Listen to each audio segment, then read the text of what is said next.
Data का analysis को statistics बोलते हैं।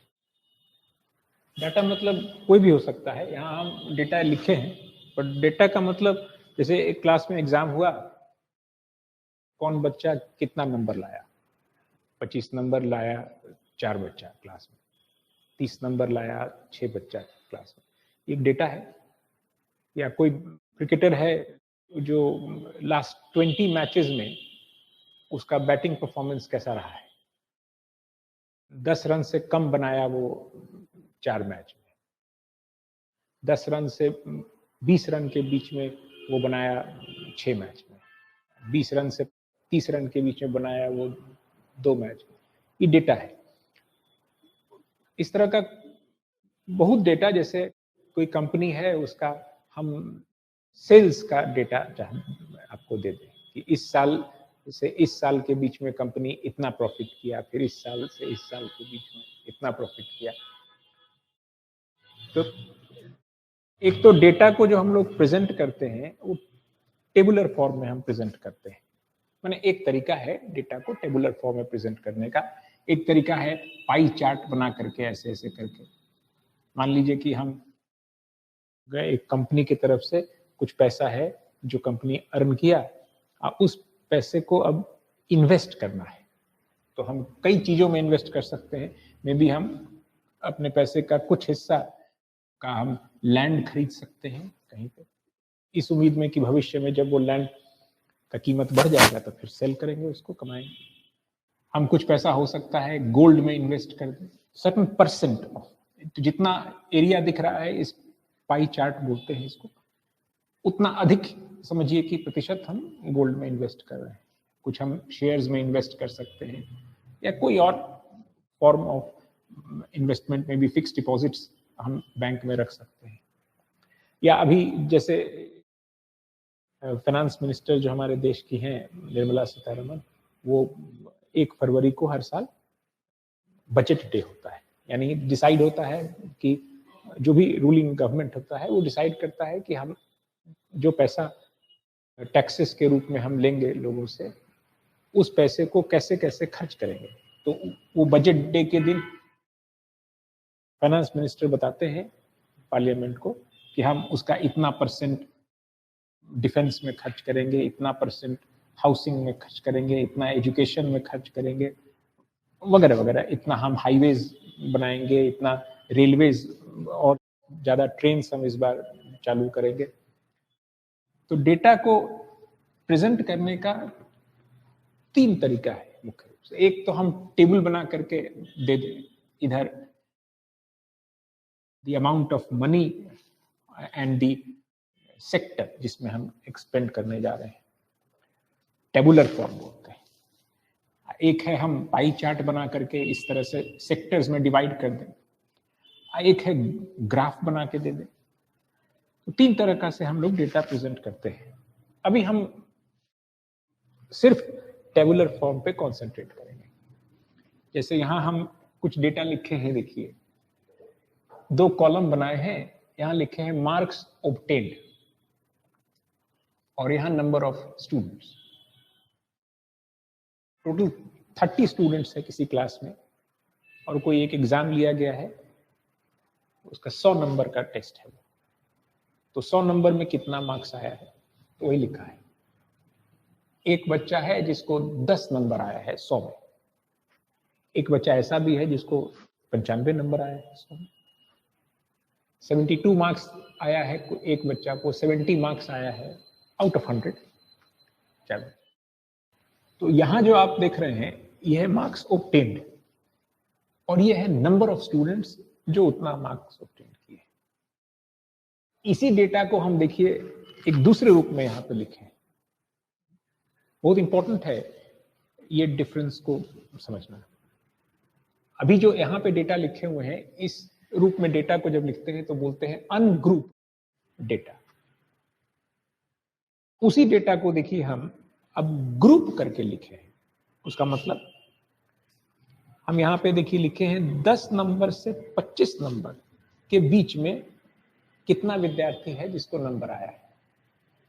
तो गिन सकते हैं हम लोग, 2 विद्यार्थी है, जिसको 10 से 25 के बीच में जिसको नंबर आया, ग्रुपिंग कर रहे हैं हम। 25 से 40 नंबर के बीच में कितना बच्चा है इसको नंबर आया। यहां देखिए 25 से 40, 3 विद्यार्थी। 25 से 40 का मतलब यहां हम मीन कर रहे हैं 25 या 25 से अधिक लेकिन 40 से कम। तो यहां पे 40 नंबर एक बच्चा को आया है, पर उसको हम दूसरे ग्रुप में रखेंगे।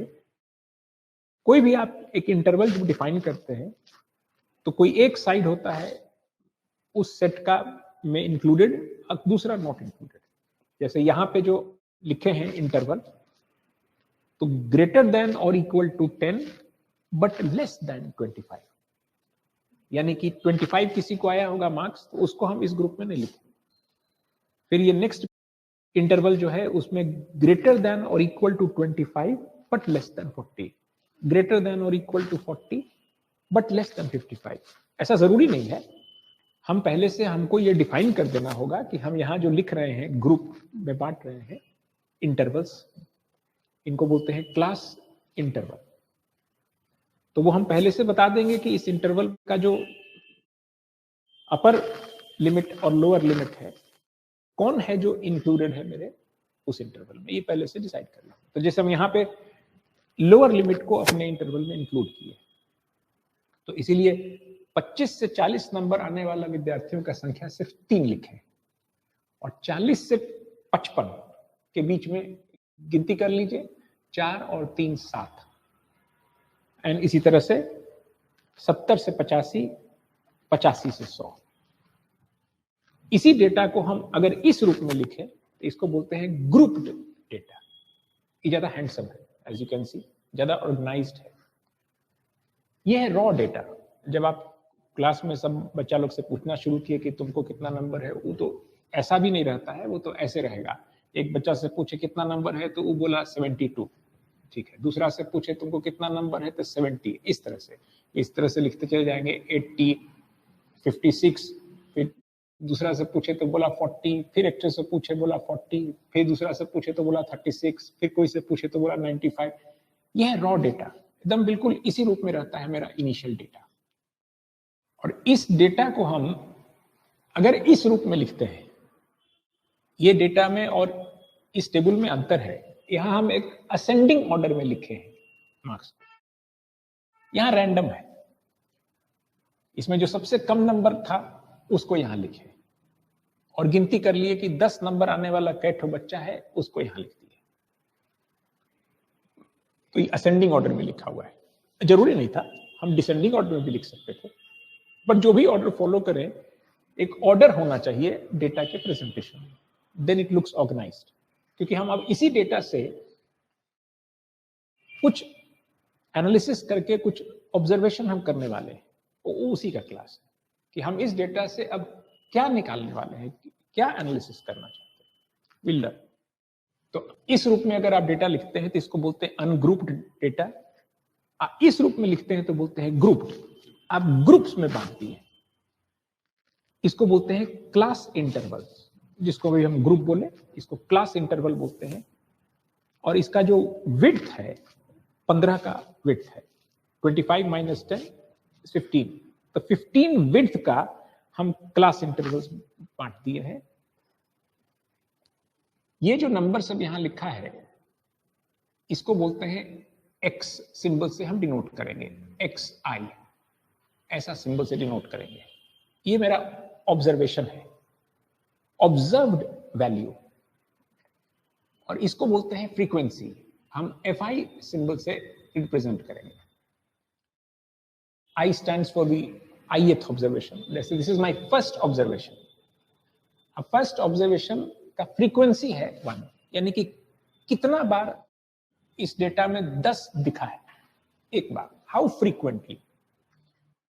जैसे ये एक ऑब्जर्वेशन है 50, इस डेटा में कहीं हम ऑब्जर्व किए होंगे 50, पर 50 को हम 3 बार ऑब्जर्व किए, तो ये है उस ऑब्जर्व डाटा का फ्रीक्वेंसी। तो ये x1, f1, x2, f2, x3, f3, तो ये कॉलम में जो नंबर्स लिखा है उसको हम xi सिंबल से रिप्रेजेंट करेंगे। ith observation. हम काउंट कर सकते हैं 1 2 3 4 5 6 7 8 9 10 11 12 13 ऑब्जर्वेशन है, यानी कि x1 x2 x3 x4 x13, और सभी ऑब्जर्वेशन का जो फ्रीक्वेंसी हम ऑब्जर्व किए होंगे वो यहां लिखा हुआ है f1 f2 f3। मतलब इस टेबल में क्या क्या दिख रहा है आपको कि 4 बार 60 अपीयर किया था, सो 4 इज द फ्रीक्वेंसी। जब इस डेटा को हम इस रूप में लिखते हैं तो अब देखिए 2 बार कौन सा नंबर अपीयर किया है, 2 बार ये तो पता नहीं चल रहा है। जब हम क्लास इंटरवल्स में बांट दिए तो ये आपको नहीं पता चल रहा है कि 2 बार क्या, 2 बार ऐसा हुआ है कि 10 से 25 के बीच में नंबर अपीयर किया है। 7 बार ऐसा हुआ है कि 40 से 50 के बीच में नंबर आप जब खोज रहे थे तो 7 टाइम्स ऑब्जर्व किए होंगे। तो ये फ्रीक्वेंसी कहलाता है इस क्लास इंटरवल का फ्रीक्वेंसी। यहां पे भी हम लोग FI सिंबल से रिप्रेजेंट करेंगे फ्रीक्वेंसी को, और XI सिंबल से ऑब्जर्व्ड मार्क्स, ये मार्क्स ही नहीं तो ऑब्जर्व्ड मार्क क्या बोलेंगे।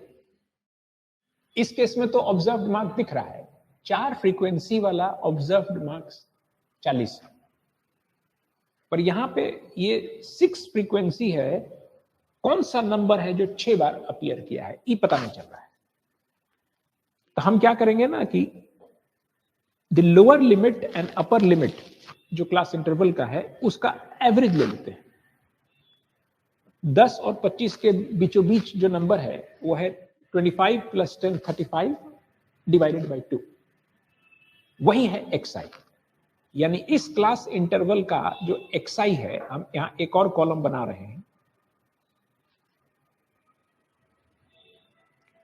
वो अपर लिमिट और लोअर लिमिट का मीन वैल्यू। तो ऐड करके 2 से डिवाइड कर दें, 17.5 ऐसा हम लोग मान लेंगे कि 2 विद्यार्थी था जिसको 17.5 मार्क्स आया। अगर आप डेटा इस रूप में आपको हम दें तो आप इससे यही निष्कर्ष निकालेंगे। जैसे इस रूप में जब डेटा देंगे तो आप एग्जैक्टली जानते हैं कि 17.5 मार्क्स किसी विद्यार्थी को नहीं आया। आप एग्जैक्टली जानते हैं कि 10 नंबर एक विद्यार्थी को आया। पर इस रूप में अगर डेटा देते हैं तो आप क्या निष्कर्ष निकालेंगे, सूत्र बता रहे हैं। डेटा हमेशा इसी रूप में आपको दिया जाता है। मतलब हम एग्जाम में क्वेश्चन पूछने के लिए हो सकता है इस रूप में डेटा दे करके कुछ क्वेश्चन पूछ लें, पर आपको कंफर्टेबल होना है कि 2 तरह से आपके सामने डेटा हो सकता है, एक अनग्रुप्ड एक ग्रुप्ड। अगर ग्रुप्ड फॉर्म में है, ये फ्रीक्वेंसी टेबल है कॉलम, और यहां पे द ऑब्जर्व वैल्यू है। तो 2 फ्रीक्वेंसी वाला ऑब्जर्व वैल्यू क्या लें, तो हम वही आपको बता रहे हैं कि एवरेज लेना है। 25 और 40 का एवरेज लेंगे, 65 डिवाइडेड बाई 2 32.5। फिर 55 और 40 का एवरेज ऐड कर रहे हैं 95 और 2 से डिवाइड कर रहे हैं 47.5। 15 ऐड होता जा रहा है, 17 में 15 ऐड हो गया, इसमें 15 ऐड हो गया, फिर 15 ऐड हो जाएगा, ऐड कर दे रहे हैं, फिर 15 ऐड कर रहे हैं, फिर 15 ऐड कर रहे हैं।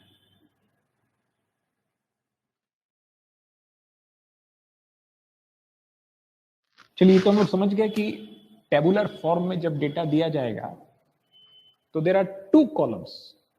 एक है द ऑब्जर्व वैल्यूज जिसको हम X सिंबल से डिनोट करेंगे, एक है the frequency of those observe value, F symbol से डिनोट करेंगे। एक और कॉलम बना रहे हैं, उसको बोलते हैं क्यूमुलेटिव फ्रीक्वेंसी।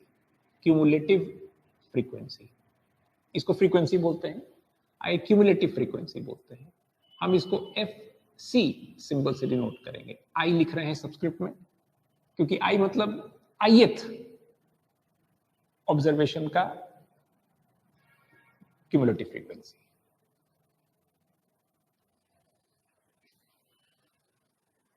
इस कॉलम का क्या आवश्यकता है वो बताएंगे। पर पहले सुन लीजिए, हम यहाँ पे संक्षेप में खाली CF लिख रहे हैं, ब्रैकेट में FCI लिख रहे हैं। क्यूमुलेटिव फ्रीक्वेंसी का मतलब ऐड करना होता है। जैसे हम यहाँ लिखेंगे 1, यहाँ लिखेंगे 2, दोनों को ऐड कर दिए, यहाँ लिखेंगे 5। इसका मतलब क्या हुआ समझिए कि आप यहाँ जो लिख रहे हैं 5, यानी 36 या 36 से कम नंबर कितने लोगों को आया है? 5 लोगों को। यहाँ जब लिखेंगे 4 ऐड कर देंगे आप इसमें 9, यानी कि आप ये लिख रहे हैं कि 40 नंबर या 40 नंबर से कम कितने लोग को आया है? 9 लोग को। This is called cumulative frequency.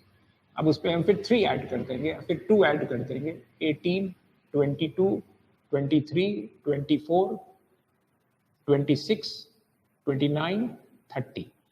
और ये जो टोटल आएगा ये exactly total number of students हैं, क्योंकि इसका मतलब है कि 95 या 95 से कम कितने लोग को आया है।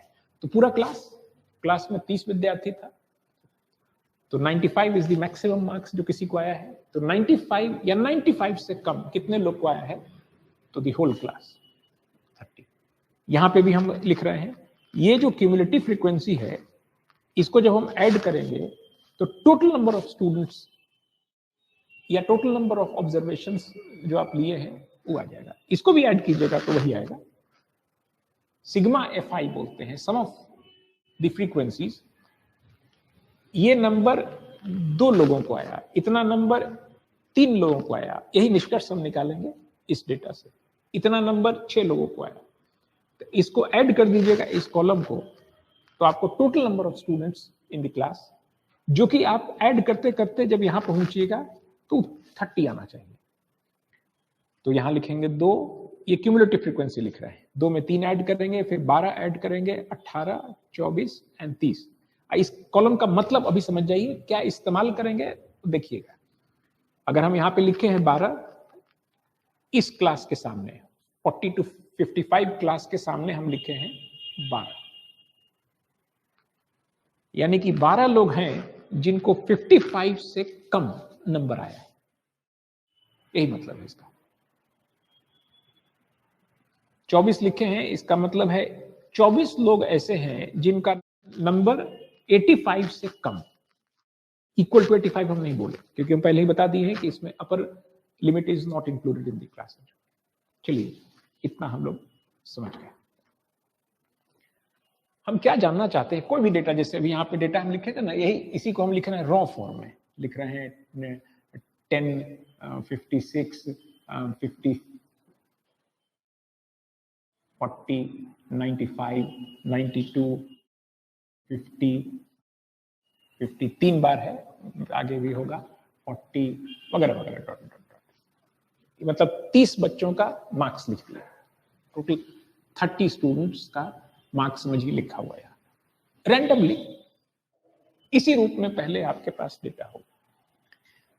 तो हम ये जानना चाहते हैं, 2 चीज है मुख्य रूप से जो हम जानना चाहते हैं। एक को कहते हैं मेजर ऑफ सेंट्रल टेंडेंसी, बोलते हैं सेंट्रल टेंडेंसी। मतलब हम एक जानना चाहते हैं कि किस नंबर के इर्द गिर्द सब नंबर फैला हुआ है, माने मिडिल टाइप का चीज जानना चाहते हैं, उसको सेंट्रल टेंडेंसी, डेटा का मध्य कहां पे है उसके बारे में जानकारी चाहते हैं, इसलिए उसको बोलते हैं डेटा का सेंट्रल टेंडेंसी। सेंट्रल मतलब मध्य। तो हम 3 तरह से उसके मध्य को कैलकुलेट करने के लिए डिफाइन किया गया। एक है उसका मीन वैल्यू, बोलते हैं किसी भी डेटा का मीन वैल्यू। मीन वैल्यू का मतलब सबको ऐड कर दीजिए, सारे ऑब्जर्व्ड वैल्यूज को, और उसको डिवाइड कर दीजिए टोटल नंबर ऑफ। जैसे कैसे हम करेंगे ऐड, यहां ऐड कीजिएगा तो वही मिलेगा जो एक विद्यार्थी है जिसको 10 नंबर मिला है, एक विद्यार्थी है जिसको 20 नंबर मिला है, सबका मार्क्स जोड़ना है। तो 10 into 1 plus 20 into 1 plus 36 into 3, क्योंकि 36 3 बार आया होगा। यानी कि आप मीन वैल्यू कैसे निकालना है बता रहे हैं, टोटल मार्क्स ऐड कर दीजिए, जो कि हम लोग ऐसे लिखेंगे sigma FI XI। frequency multiplied by the observed value and added, divided by the total frequency, जिसको हम कैपिटल N सिंबल से डिनोट करेंगे, यानी टोटल नंबर ऑफ ऑब्जर्वेशंस। अब जैसे इसका हम कहें कि निकालिए मीन वैल्यू, हम डिफाइन किए मीन वैल्यू कोई बीच बीच का नंबर होगा, कहीं पे होगा ना जहां पे बहुत, देखिए बच्चा सब इतना ही दूर में समाया हुआ दिख रहा होगा आपको। 92 मार्क्स लाया है 29 स्टूडेंट्स, 70 मार्क्स लाया है 22 स्टूडेंट, यहीं पे देखिए भीड़ है, भीड़ है। तो हम यहीं आसपास कहीं होना चाहिए द एवरेज मार्किंग जो आया है। तो हम एक मैथमेटिकल डेफिनेशन देंगे तब ना कैलकुलेट कीजिएगा। हम बोलेंगे कि इस डेटा का मीन वैल्यू निकालिए, तो मीन वैल्यू का डेफिनेशन हम लोग दे दिए। It is one of the way of measuring the central tendency. एक तरीका हम बता रहे हैं। There are 3 ways of measuring the central tendency। उसमें एक तरीका है द मीन वैल्यू निकाल दीजिए उसका ऑब्जर्वेशन। मीन वैल्यू कैसे निकालना है सो बता दिए। जैसे इस केस में हम बोलेंगे कि मीन वैल्यू निकालिए, तो 10 into 1 plus 20 into 1 plus 36 into 3, यहां लिख रहे हैं mean value 10 into 1 plus 20 into 1 plus 36 into 3 plus 40 into 4 plus dot dot dot divided by 1 plus 1 plus 3 plus 4 plus which adds up to 30। ये डेफिनेशन है।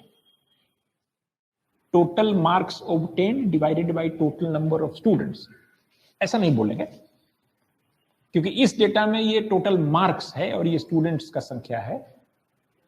इसको बोलेंगे total observed value divided by total frequency. दूसरा है the mode value. कोई भी data का हम कहेंगे कि मोड वैल्यू बताइए, तो मोड का मतलब होता है द मोस्ट फ्रीक्वेंट ऑब्जर्वेशन। वो बहुत सिंपल है, आप इसको आराम से देखिए, समझ जाइएगा कौन सा नंबर है जो सबसे ज्यादा फ्रीक्वेंटली दिखा है आपको इस डेटा में। तो हमको यहां पे दिख रहा है 70 नंबर 4 बार दिखा था, 60 नंबर 4 बार, 40 नंबर 4 बार। तो 3 ऐसा नंबर है जो समान फ्रीक्वेंसी है। अगर मान लीजिए 70 दिखता आपको 5 बार, तो इसी को बोलते हैं आप मोड वैल्यू। जो नंबर या जो ऑब्जर्वेशन सबसे अधिक बार आपको दिखे, मोस्ट फ्रीक्वेंट, उसको बोलते हैं the model value of the data. पर अभी यहां पे तो क्या हो गया है कि सेम फ्रीक्वेंसी दिख रहा है 40 नंबर, 60 नंबर, 70 नंबर का, तो हम लोग एवरेज ले लेते हैं 40 प्लस 60 प्लस 70 डिवाइडेड बाय 3 करके मोड वैल्यू। ये आवश्यक है समझना कि मोडल वैल्यू का मतलब होता है मोस्ट फ्रीक्वेंट वैल्यू ऑब्जर्व्ड या ऑब्जर्वेशन। जो कि इस सवाल में जो मॉडल वैल्यू है, या सिर्फ मोड भी लिखते हैं उसको, सिर्फ मीन बोलते हैं, मीन वैल्यू बोलें या सिर्फ मीन बोलें, तो मोड पूछेंगे तो खाली देख के बताना है, मीन में कैलकुलेशन करना है। अब मोड देख के बताना है, फ्रीक्वेंसी टेबल को देख के कि सबसे ज्यादा बार कौन सा ऑब्जर्वेशन अपीयर कर रहा है, मोस्ट फ्रीक्वेंट। इस केस में देयर आर 3 ऑब्जर्वेशंस, तो हम लोग तीनों का एवरेज ले लेंगे। और तीसरा है द मीडियन वैल्यू। ये तीनों डिफाइन किया गया है एक ही बात को ध्यान में रखते हुए कि कोई भी गिवन डेटा का सेंट्रल टेंडेंसी हम जानना चाहते हैं, किस नंबर के आसपास सब समटा हुआ है। अगर मान लीजिए हम ग्राफ बनाते, इधर मार्क्स दिखाते 100 तक, इधर नंबर ऑफ स्टूडेंट्स को दिखाते, 10 नंबर पे एक विद्यार्थी, एक डॉट बनाते एक सर्टेन हाइट पे, फिर कुछ नंबर पे बीच में आपको क्लस्टरिंग पाते 95 नंबर पे फिर एक विद्यार्थी, तो ग्राफ का हाइट कम। इस तरह का अगर आप ज्वाइन कर देते तो कर्व मिलता। तो आपको एक क्लस्टरिंग दिख रहा है ना, इतना से इतना के नंबर के बीच में आपको ज्यादातर बच्चा सब। तो पहले से हम लोग ना कुछ क्वांटिटीज को डिफाइन करते रहे, ताकि जब भी हम किसी भी ऑब्जर्वेशन का सेंट्रल टेंडेंसी जानना चाहते हैं, अब कोई बैट्समैन जो है 20 मैचेस में कभी 10 रन बनाया, कभी 15 रन बनाया, कभी 25 रन बनाया, कभी 40 रन बनाया, 40 रन 2-3 बार बनाया, फिर 70 रन भी बनाया, कभी 92 रन भी बनाया, इस तरह से 20 मैचेस में।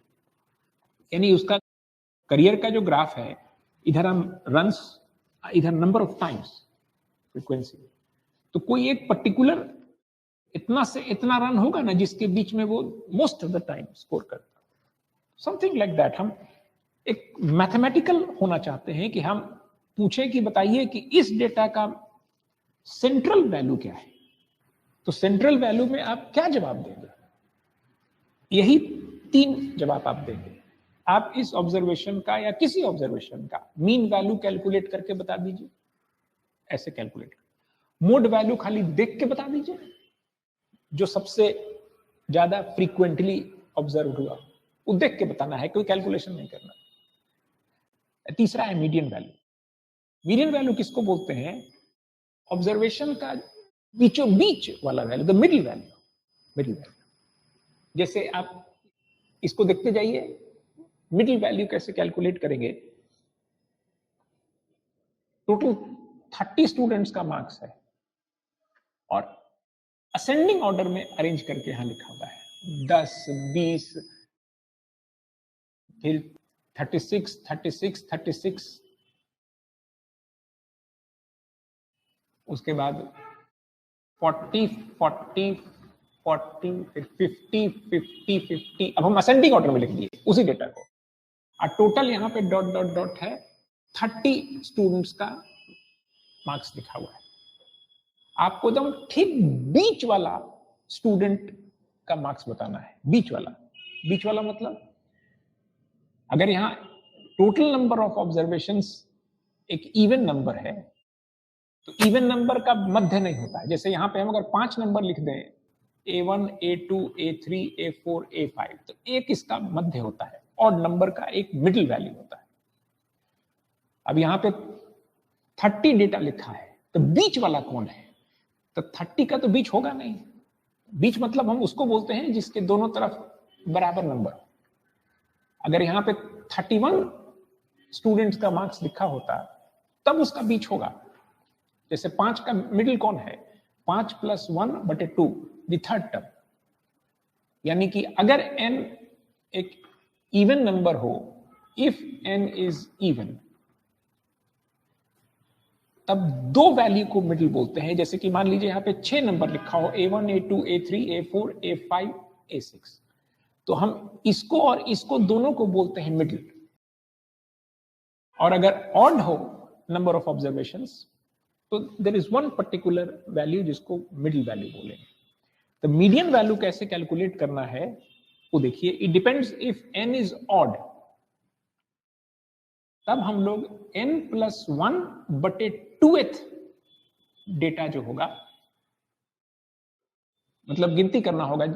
अगर यहां 31 स्टूडेंट्स का होता डेटा, तो 31 + 1/2, 16th, यानी शुरू से 16th जो नंबर होता उसी को हम कहते द मीडियन। मैंने मीडियन को भी कैलकुलेट नहीं करना है, मीडियन को भी बताना है खाली देख के, पर कौन वाला वैल्यू बताएं? कौन वाला? इसमें से कौन सा नंबर है जिसको हम मोड कहें, तो जो सबसे अधिक बार दिखता हो।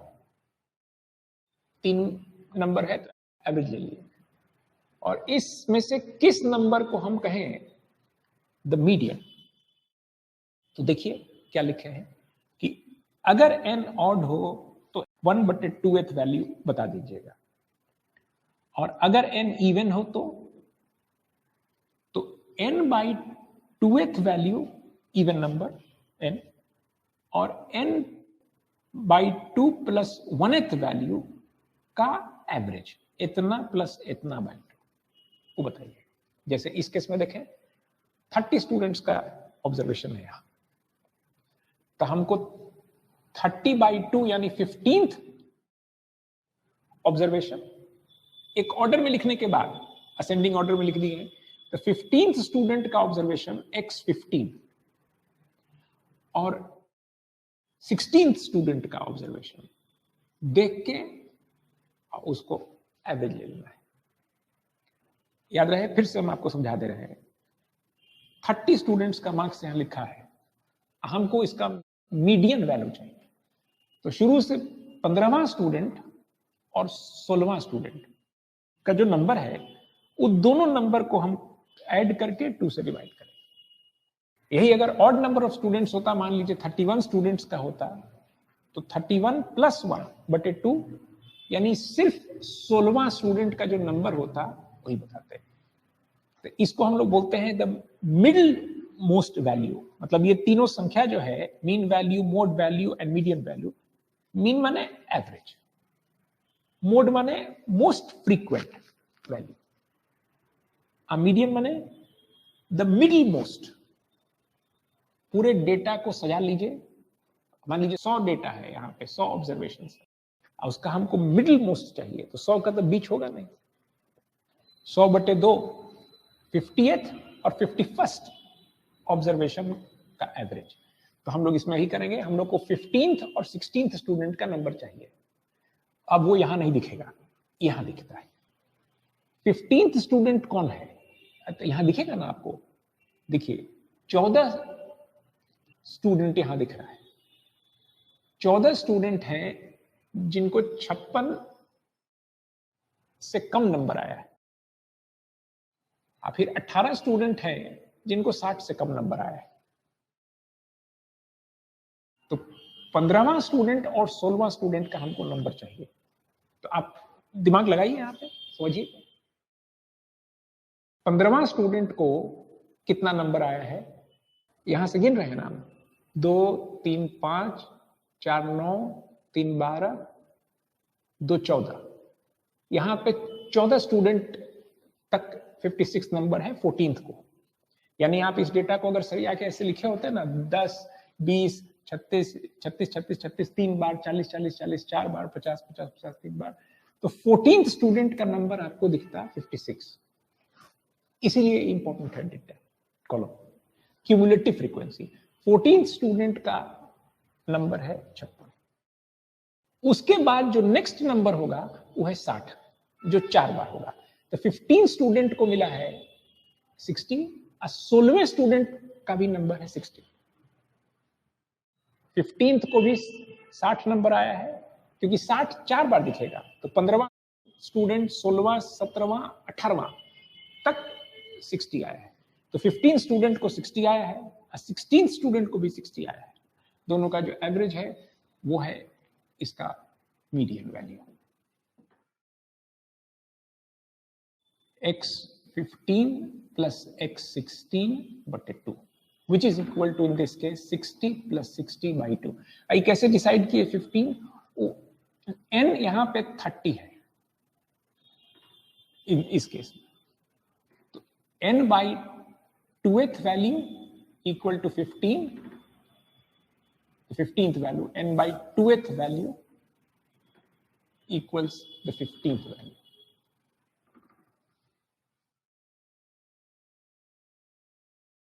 यही 3 क्वांटिटी हमसे एक्सपेक्ट किया जाएगा कि हम कोई डेटा आपको दें और आप हमको कैलकुलेट करके बता दें। बस यही आपसे एक्सपेक्टेड है, the mean value, the mode value and the median value. ये सब में कोई कैलकुलेशन नहीं है, बात समझने का खाली जरूरत है। ये बीचों बीच वाला वैल्यू चाहिए, और वो तभी निकाल पाएंगे जब आप असेंडिंग ऑर्डर में अपने ऑब्जर्वेशन को लिखें, या डिसेंडिंग ऑर्डर में। एक चुन लीजिए, असेंडिंग में लिखिए।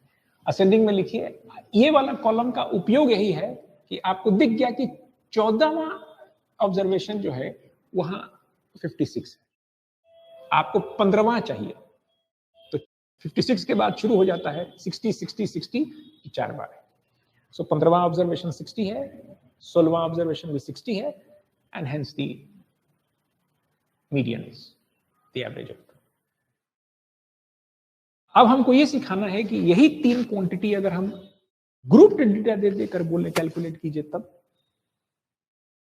हमारे सिलेबस में दोनों है, कि हम कैसे कैलकुलेट करेंगे the mean value, the mode value, the median value for an ungrouped data and for a group data. बस that's all. There are two things that we need to calculate for any given data. एक है this tendency of central measure, central tendency, measure of central tendency. एक ही है जो हम लोग आज के क्लास में सीख रहे हैं. दूसरा है डेविएशन. ये बहुत इंपॉर्टेंट है. जैसे हम फिर से इसी डेटा को लिख रहे हैं, 10 असेंडिंग ऑर्डर में लिख रहे हैं, 20, 36, 36, 36, 40, 40, 40, 40, डॉट डॉट डॉट. मान लीजिए हम इसको ग्राफिकल फॉर्म में दिखाएं. It looks easier to understand. इधर फ्रीक्वेंसी है, इधर ऑब्जर्वेशन है x. x equal to x1 पे जो हाइट ऑफ द ग्राफ है that is the frequency. x2 एक ऑब्जर्वेशन है, ऑब्जर्व्ड वैल्यू है, उसका फ्रीक्वेंसी ज्यादा है. फिर ग्राफ का हाइट कम होता गया है, फ्रीक्वेंसी कम होता गया. अब मान लीजिए इसका आप मीन वैल्यू निकाल लिए. कोई एक वैल्यू होगा, ऐसा मत समझिएगा जो पीक है वही मीन है. वो मीन होता अगर इस लाइन के अबाउट आपका जो डेटा का जो डिस्ट्रीब्यूशन है वो सिमेट्रिकल होता है एकदम, तब यही मीन वैल्यू हो जाता. अगर डेटा जो है इस पीक के उधर ज्यादा है, इस तरह का, इधर कम एरिया दिख रहा है ज्यादा, तो समझिए कि मीन उधर आएगा. तो अभी आप खाली इतना ही समझ जाइए कि इस ग्राफ में कोई एक वैल्यू होगा जो मीन वैल्यू होगा. हम उसको म्यू सिंबल से डिनोट कर रहे हैं. कोई एक वैल्यू होगा. तो हम दूसरा जो चीज जानना चाहते हैं कि आपका जो ऑब्जर्व वैल्यूज है वो मीन से कितना स्कैटर्ड है. ये बहुत इंपॉर्टेंट डेटा है. कितना डेविएट करता है मीन वैल्यू से. जैसे कि मान लीजिए कि कोई एक बैट्समैन का हम over a period of 30 matches वो कितना रन स्कोर किया है उसको हम यहां लिख रहे हैं. 10 रन, 20 रन, 30 रन, 32, 34, 36, 36, 40, 40, 40, 50, 50, 62, 74 कुछ. तो यहां पे हम दो चीज जानना चाहते हैं डेटा के बारे में. एक कि उसका एवरेज परफॉर्मेंस कैसा रहा है पूरे 20 मैचेस में. तो एवरेज मैंने तो समझ गया, उसमें ये तीनों क्वांटिटी का अपना अपना महत्व है, लेकिन सबसे महत्वपूर्ण of course the mean value. लेकिन हम दूसरा चीज ये जानना चाहते हैं, मान लीजिए इसका मीन कैलकुलेट किए, सबको जोड़ करके डिवाइड कर दिए टोटल नंबर ऑफ मैचेस से, कुछ मीन वैल्यू आया मान लीजिए 42. 42 कहीं यहां है, 40 से थोड़ा मीन वैल्यू आ गया. इसका ये मतलब नहीं है कि वो 20 का 20 मैच में हर बार 42 बनाया है. 42, 42, 42, 42, 20 मैचेस में बनाया है, ये मतलब नहीं है. अगर हम कहें कि उसका एवरेज स्कोरिंग 42 था, तो दिस डज नॉट मीन कि वो 20 का 20 मैच में 42, 42, 42 बनाया है. ये अलग बात है कि 42 टाइम्स 20 कीजिएगा तो वो इक्वल टू आएगा this plus this plus this plus this के बराबर, क्योंकि वैसे ही कैलकुलेट किया गया ना. 42 कैसे कैलकुलेट किया है, सबको ऐड करके 20 से डिवाइड कर दिए थे. तो 20 बार 42, 42, 42 लिख दीजिए तो उसका सम उतना ही आएगा जितना कि इसका सम आएगा, नो डाउट. बट ऐसा हम प्रिज्यूम नहीं कर सकते हैं कि एवरेज वैल्यू किसी का 42 आ रहा है बैट्समैन के स्कोर का over a period of 20 matches. तो इसका यह मतलब नहीं कि वो 20 मैच में 42 42 42 बनाया है. अब यह जानना जरूरी है कि वो 42 के इर्द गिर्द उसका जो स्कोरिंग था वो कितना ज्यादा स्कैटर्ड था, कि सिमटा हुआ था. ऐसा भी तो हो सकता था ना कि कोई बैट्समैन जो है उसका दूसरा हम डेटा दे रहे हैं दूसरे बैट्समैन का, वो 36, 36, 38, 38, 40, 40, 41, 42, 44, 46, 46, 46, 48, ये दूसरे बैट्समैन का डेटा है 20 मैच में।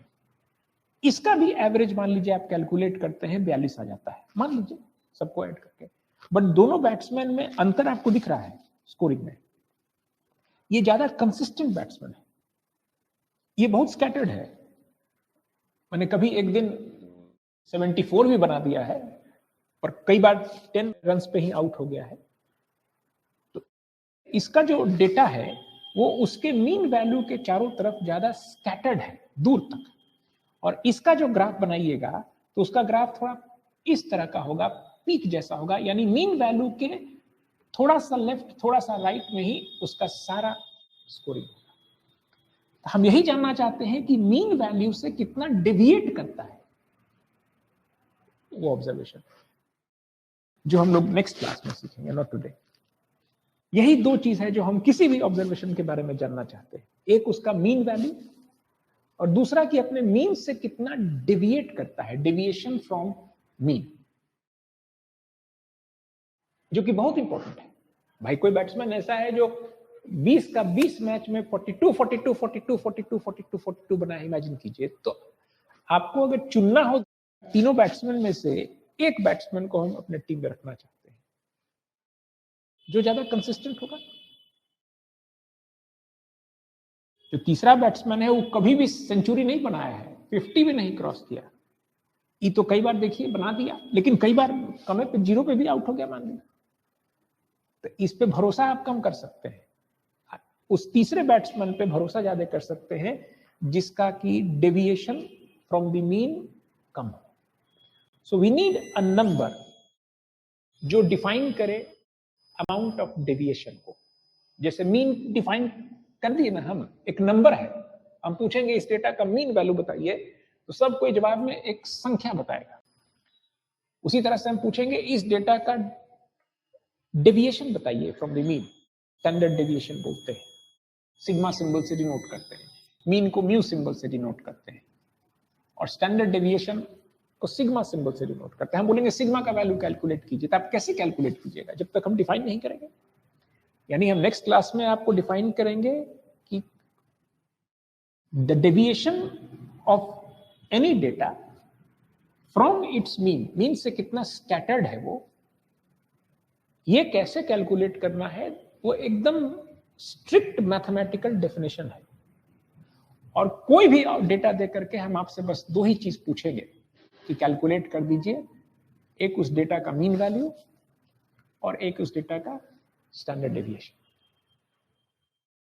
और वो डेटा ग्रुप फॉर्म में भी हो सकता है और अनग्रुप फॉर्म में। आज के क्लास में हम सिर्फ मेजर ऑफ सेंट्रल टेंडेंसी सीख रहे हैं, मीन, मोड, मीडियन। कल के क्लास में सीखेंगे द मेजर ऑफ स्कैटरिंग, कितना स्कैटर्ड है डेटा। सिग्मा का वैल्यू जितना बड़ा आएगा उतना स्कैटर्ड है, सिग्मा का वैल्यू जितना कम आएगा उतना ज्यादा सिमटा हुआ है ऑब्जर्वेशन, मीन के निकट है। तो वो कल के क्लास में।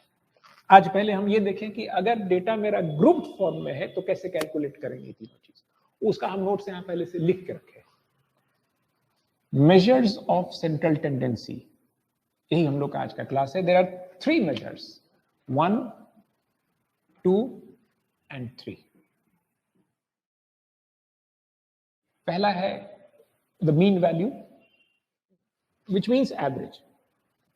वो जो यहां लिखे हैं कि मीन का डेफिनेशन ये है, the total observed value sigma fi divided by the total number of observations sigma fi, जिसको कि हम कैपिटल N सिंबल से डिनोट करेंगे। कैपिटल N मतलब टोटल, जो कि यहां पे दिख रहा है क्यूमुलेटिव फ्रीक्वेंसी, फ्रीक्वेंसी का टोटल।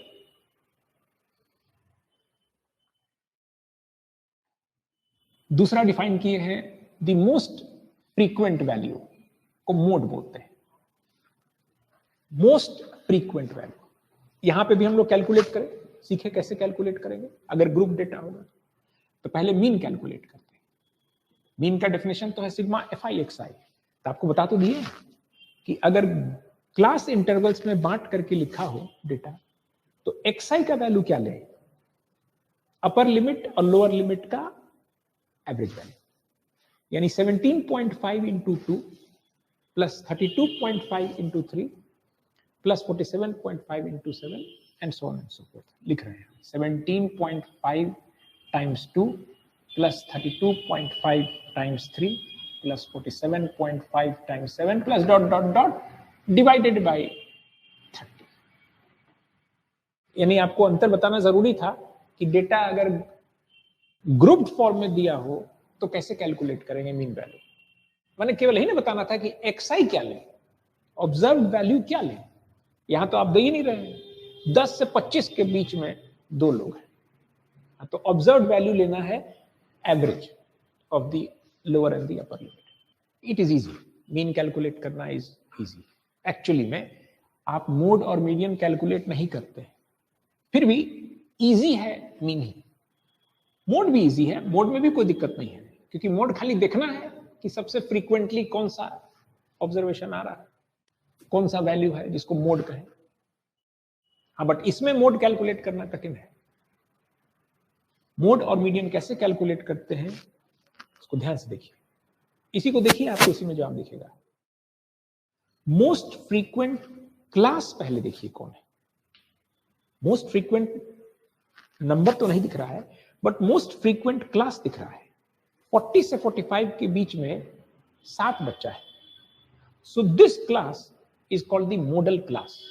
यानी कि मोड कैलकुलेट करने के लिए सबसे पहले ऑब्जर्व करना पड़ता है द मॉडल क्लास या the most frequent class. Most frequent class, ये पहला ऑब्जर्वेशन। तो आपके ऑब्जर्व कर लिए कि the model class of this data is 40 to 55।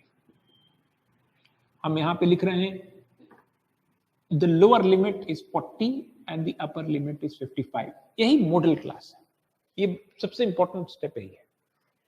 अब आप श्योर हो गए कि जो मोड वैल्यू होगा इस डेटा का, मोड वैल्यू वो 40 से 55 के बीच का कोई नंबर होगा, इसी क्लास के बीच में कोई नंबर होगा। अस्थिर से देख लीजिए, 40 से 55 के बीच में सबसे अधिक नंबर ऑफ स्टूडेंट्स हैं। So this is the model class. यहां तक तो कोई दिक्कत नहीं है। जैसे इस रूप में जब डेटा था तो जो सबसे ज्यादा फ्रीक्वेंसी होगा जिस ऑब्जर्वेशन का, वही हो गया मोड। अब यहां पे कॉमन था तो average, that is easy. Mode भी कैलकुलेट करना इजी है, मुश्किल नहीं। पर इसमें पहले मॉडल क्लास ढूंढ लीजिए। अब आपका जो आंसर होगा यहाँ पे मोड वैल्यू, वो 40 और 55 के बीच का कोई नंबर होगा। And how do you calculate that? For that we have a specific formula to calculate. Mode calculate करने के लिए लिखे हैं, पहले मॉडल क्लास लोकेट कीजिए। Modal class is the class interval having greatest frequency, वो लोकेट कर लिए 40 से 55। एल सिंबल से डिनोट कर रहे हैं the lower limit of the model class, U symbol से डिनोट कर रहे हैं upper limit of the model class, F symbol से डिनोट कर रहे हैं frequency of the model class. जैसे इस केस में जो मॉडल क्लास है उसका फ्रीक्वेंसी कितना है, 7। और F1 और F2 सिंबल से डिनोट कर रहे हैं the frequency of the class preceding the model class. इसके ऊपर वाला जो क्लास है उसका फ्रीक्वेंसी 3 है, इसके बाद वाले क्लास का फ्रीक्वेंसी है 6। तो हम F1 से डिनोट कर रहे हैं इसके ऊपर वाले क्लास का फ्रीक्वेंसी, यहां लिखे हैं F1 is the frequency of the preceding class and F2 is the frequency of the succeeding class। तो 3 फ्रीक्वेंसी हम यहाँ ऑब्जर्व कर रहे हैं, एक मॉडल क्लास का फ्रीक्वेंसी और उसके ऊपर और उसके नीचे वाले क्लास का फ्रीक्वेंसी। अब हम सीधे उस फॉर्मूला में डाल करके आंसर लिखेंगे। ये फॉर्मूला यहाँ लिखा है L प्लस सम नंबर। याद रहे मॉडल वैल्यू जो आएगा वो 40 और 55 के बीच में कोई नंबर आएगा, 40 से बड़ा 55 से छोटा। तो 40 प्लस वो फॉर्मूला के अनुसार न्यूमरेटर में लिखा है f minus f1, 7 minus 3 divided by 2f minus f1 minus f2 minus 3 minus 6 times the width of the class. Upper limit minus lower limit, इसको बोलते हैं क्लास इंटरवल का चौड़ाई, जो कि 15 है इस केस में। अब ये जो भी आंसर आएगा वही कहलाएगा इस डेटा का मोड। यानी आपको समझना यह है कि पहले मॉडल क्लास देख लें सबसे ज्यादा फ्रीक्वेंसी देख के, उसके बाद हमको ये फॉर्मूला याद होना चाहिए। ये फॉर्मूला एग्जामिनेशन जाने के जस्ट पहले एक बार देखना पड़ता है, नहीं तो भुला जाता है। कैलकुलेट करके देखते हैं। ये है 4, डिनोमिनेटर में 14 माइनस 9 5 टाइम्स 15, तो 3 इंटू 4 12, 12 प्लस 40 52, 40 और 55 के बीच में। और आखिरी बचा मीडियन। कैसे मीडियन कैलकुलेट करेंगे? मीडियन वैल्यू, इस डेटा का मीडियन वैल्यू। मीडियन का मतलब था, सब डेटा को लिख दीजिए, अब बीच वाला वैल्यू बता दीजिए, यही मतलब था, the middle most value. The median value का मतलब द मिडिल मोस्ट वैल्यू। तो वो यहां हम लिखे हैं कि अगर अनग्रुप डेटा है तो n+1/2th वैल्यू जो होगा वही होगा median, if n is odd, and average of n/2th value and the n/2 + 1th value if n is even, जो कि हम लोग यहां कर चुके हैं। 30/2, 30/2 + 1, इन दोनों ऑब्जर्वेशन का है। इसमें कैसे निकालेंगे? इसमें पहले हमको मीडियन क्लास ढूंढना होगा। जैसे मॉडल क्लास ढूंढे हैं, मीडियन क्लास ढूंढना होगा। माने कौन सा क्लास में मेरा मीडियन वैल्यू है भी, बीचों बीच वाला। कैसे ढूंढते हैं देखिए, यहां लिखे हैं for group data the median class is the class interval whose cumulative frequency is greater than or equal to n/2। Cumulative frequency पे ध्यान देखिए। मीडियन देखने के लिए हम लोग को इस टेबल को देखना पड़ता है, क्योंकि हमको 15वां ऑब्जर्वेशन कैसे मालूम चलेगा जब तक हम ये वाला टेबल नहीं देखेंगे। ये टेबल में दिख गया कि अच्छा 14 तक 56 है, तब ना हम समझ गए कि अच्छा 15वां 16वां 17वां 18वां ये डेटा है। तो ये जो कॉलम बनाता है हम लोग, वो सिर्फ बनाते हैं मीडियन कैलकुलेट करने के लिए, क्यूमुलेटिव फ्रीक्वेंसी। तो हमको कहां तक जाना है, कौन वाला विद्यार्थी का नंबर देखना है। तो n/2 इस केस में 30/2 15 है, तो 15 से जस्ट बड़ा या 15, जहां भी फ्रीक्वेंसी दिख रहा हो क्यूमुलेटिव, ये दिख रहा है, उसके सामने वाला जो क्लास है यही है मेरा मीडियन क्लास। आप समझिए इस बात को। हमको चाहिए 15th और 16th स्टूडेंट का मार्क्स का एवरेज। तो हमको 15th स्टूडेंट का मार्क्स कहां दिख रहा है? हाँ, हमको यह दिख रहा है कि 15th स्टूडेंट और 16th स्टूडेंट का जो मार्क्स है वो इसी क्लास में है, कि 12 स्टूडेंट तक तो यहां है, उसके बाद 6 स्टूडेंट है जो इसमें है 18। तो इस कॉलम को देखिए, n/2 जो कि इस केस में 15 है, 15 या 15 से बड़ा जहां भी क्यूमुलेटिव फ्रीक्वेंसी दिखे, उसके सामने वाला जो क्लास है that is the median class. तो सबसे पहले तो मीडियन क्लास लोकेट करना होगा। CF greater than equal to n/2, जो कि इस केस में 30 है, बटे 2 n का वैल्यू, तो ये 15। तो CF greater than equal to 15, तो आपका मीडियन क्लास लोकेट हो गया 55 to 70, 55 to 70, यानी लोअर लिमिट 55, अपर लिमिट 70। और क्या क्या चीज चाहिए कैलकुलेट करने के लिए? एक स्पेसिफिक फॉर्मूला है मीडियन कैलकुलेट करने के लिए। वो अब नंबर होगा 55 से बड़ा, 70 से छोटा, कोई नंबर होगा। तो वो फॉर्मूला है, उस फॉर्मूला में हमको चाहिए the lower limit plus n/2 - fc/f। f हुआ frequency of the median class, तो मीडियन क्लास का फ्रीक्वेंसी है 6। सिमिलर टाइप का जानकारी चाहिए, मॉडल क्लास का फ्रीक्वेंसी, मॉडल क्लास के ऊपर और नीचे वाले क्लास का फ्रीक्वेंसी। यहां पे चाहिए हमको मॉडल क्लास का फ्रीक्वेंसी और मॉडल क्लास से जस्ट ऊपर वाले क्लास का क्यूमुलेटिव फ्रीक्वेंसी। ये मॉडल क्लास के जस्ट ऊपर वाले क्लास का क्यूमुलेटिव फ्रीक्वेंसी चाहिए, जो कि 12 है। And then we have the formula L plus n by 2 minus fc 15 minus 12 divided by frequency है 6 of the median class times जो इसका विड्थ है 15। That is the answer. Calculate करते हैं।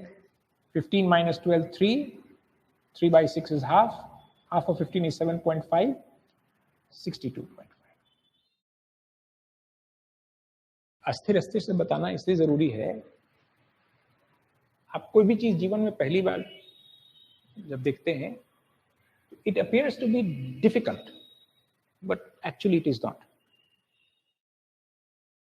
एक बार अगर आप इसी सवाल को अपने से बना लीजिए, घर पे जाके कॉपी में लिख करके आप मीन, मोड और मीडियन कैलकुलेट करने का प्रयास कीजिए। एक बार अनग्रुप डेटा के लिए, एक बार ग्रुप डेटा। इंपॉर्टेंट पॉइंट्स यहां नोटिस करने वाला यह है कि ये कॉलम क्यों बनाते हैं, मीडियन कैलकुलेट करने। यानी अगर हमको सिर्फ कैलकुलेट करना होता मीन वैल्यू और मोड वैल्यू, तो हमको ये कॉलम बनाने की जरूरत नहीं। और जो दूसरा इंपॉर्टेंट बात है कि आपका जो डेटा होना चाहिए एक ऑर्डर में होना चाहिए। जैसे क्लास इंटरवल मान लीजिए हम यहाँ पे 40 to 55 वाले को यहाँ लिख दें, 25 to 40 को नीचे, फिर गड़बड़ा जाएगा, आप कैलकुलेशंस नहीं कर पाएंगे। मीडियन का कैलकुलेशन गड़बड़ा जाएगा, क्योंकि मीडियन का कैलकुलेशन करने के लिए data must be in an ascending order और अ डिसेंडिंग ऑर्डर। अब बीच वाला फिर आपको पकड़ना है। चलिए आज का क्लास समाप्त। हम लोग कल के क्लास में सीखेंगे जो दूसरा जो मेजर है। ये पहला मेजर था सेंट्रल टेंडेंसी नापने का उपाय, और कल scattering of the data about it's mean value, उसको कैसे नापेंगे, कैसे मेजर करेंगे, वो कल के क्लास में।